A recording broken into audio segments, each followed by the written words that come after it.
Okay, welcome back. We're doing another episode of She-Hulk. This one was not bad. You know the movie Bridesmaids? This is the movie. It's the movie Bridesmaids from like 15 years ago. We're doing the movie Bridesmaids. She-Hulk has to go to a wedding. She makes a joke at the beginning of this episode, like, I know you're probably thinking this is an inconvenient time during the season to do a self-contained wedding episode, and I was like, not really. Most of these episodes have been self-contained, and last week I was literally thinking there kind of isn't really much of an overarching story, so like doing a self-contained wedding episode now, it doesn't feel out of place at all. But luckily I think the episode got a little better when it was actually just doing the wedding thing. Yeah, I kind of like this one. It was fun. Tatiana Masalani actually got to show off her talents a little bit more. There's a fun dancing sequence where she gets drunk. She's great, and she got to be more charismatic and funny and just delightful to watch. It's not quite as good as the dancing scene from Orphan is the New Black, but really what is. At the wedding, Titania shows up and sort of crashes it, and she's a lot more fun here. I liked her scenes a lot more in this one. There's like a little bit more to her in this one, I guess. We do get a little bit about why she has a problem with She-Hulk, sort of. And she works in the context of this episode as just like a very passive-aggressive mean girl, basically. It's Bridesmaids. She's Rose Byrd's character from the movie Bridesmaids, but she does a good job here. They do a fight at the end. It's pretty fun, and that's sort of the main plot. Oh, and Tatiana flirts with the boy at the wedding. You know, like in the movie Bridesmaids. She's charismatic. She's likable. She gets to use her talents well in this episode. I think she does a good job. And this is one of the episodes that they've actually given her some fun stuff to work with. There's a B-plot about Mr. Immortal, I think is the character's name. He's a real character from the comics. I looked him up. I don't know anything about him. He can die and then come back. That's his power. I feel like Marvel sometimes puts characters like this in their stuff just for like top 10 things you missed videos to break down. I feel like somehow they're in cahoots with like the Mr. Sundays and the Screen Crushes of the world. Somehow they have a deal with them where we're gonna put so many Easter eggs per episode so that they can make a top 10 things you missed video. The B plot is She-Hulk's friend and Mallory Book have a case at the superhero law firm about Mr. Immortal, who has been married several times throughout his lifetime, and every time he gets sick of a wedding, he just kills himself as a way to get out of the wedding, sort of fulfilling the till death do us part quota. But of course he's immortal, so he just comes back immediately and then just runs away. This is a really funny idea that I don't think is executed very well, and I'm not exactly sure why.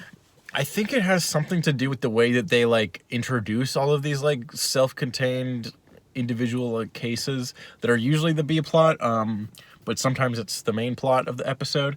They like sort of like jump into it like it's in the middle of a case that's already been developed, that's already been going on, and we're just like dropped into a scene with the character. We're not really like meeting the character, if that makes sense, or like there isn't like a scene where the characters that we're following are meeting the new like client for the episode. Like explaining the premise of this subplot is funny to me. A guy who is immortal and has been married a bunch of times, and every time he gets tired of the current marriage, he kills himself in order to get out of it. Like I'm laughing thinking about the premise of the episode, yet I did not laugh during me watching the episode, like the plot, the B plot. So I'm trying to figure out like why. It's just, I mean, it might just be like it's a funny idea, it just wasn't executed very well. It could also be that like it's kind of a dark humor kind of idea in this show that's like very lighthearted, so it like it doesn't quite go like dark enough and weird enough with it, so it doesn't quite make sense. Like one idea I was thinking of is there's a scene where they show like all of his previous marriages, and it's mostly women, but there is one man there, which is kind of interesting. Again, another Marvel character that's like subtly a little gay, but not We're not going to spend too much time on it. And I mean, it doesn't have to be this. It could just be like, yeah, he was married to a guy one time. He's a little gay. That's the end of it.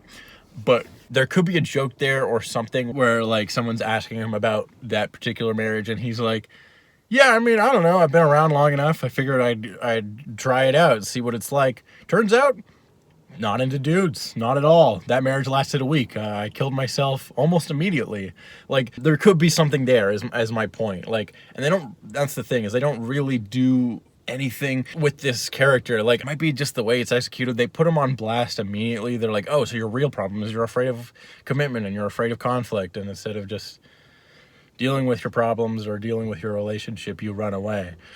Which is like, yeah, I don't know. I'm not sure what I'm upset about.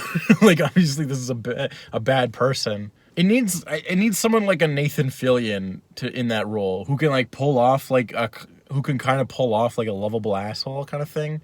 Like, who's like, wow, that guy's a dick, but also he's kind of funny. Like, that's what, like, I think it needed something like that. I don't know. I'm thinking way more hard about this B plot than the main plot of the episode, or even time that was spent on it, probably. I think maybe also like these little subplots, I think we might need like a dumb exposition scene. I feel like a lot of other procedurals will have like Castle will have like a dumb exposition scene where they're like, okay, here's our case. This is what happened. These are the suspects. We're going to talk to them now and see what we can learn about it. Like, they break it down very simply for the audience so that they understand what's going on and, like, what's happening. I think we need a dumb exposition scene like that at the start of this episode. Like, before we even introduce him, we go, like, they have, like, a picture on a board for dumb people like me to be able to follow what's happening, because they, like, I don't know, it's just a weird execution of a plotline that could be pretty funny, as I guess my point. But they put like his picture on a board or something, and they're like, this is our client, Mr. Immortal. Power, he's immortal, so he dies, he keeps coming back.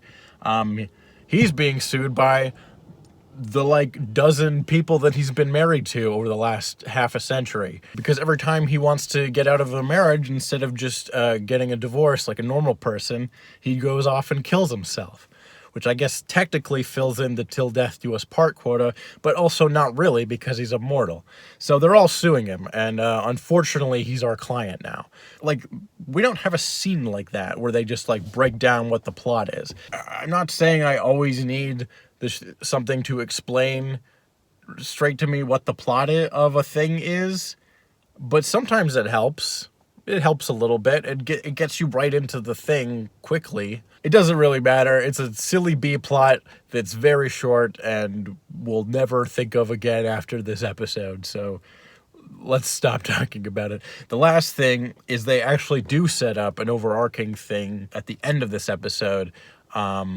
We find out that there's sort of a dark web Riddler from the Batman 4chan group that like hates She-Hulk and is like trying to figure out how to kill her, which is like dark and weird, a little too real but interesting.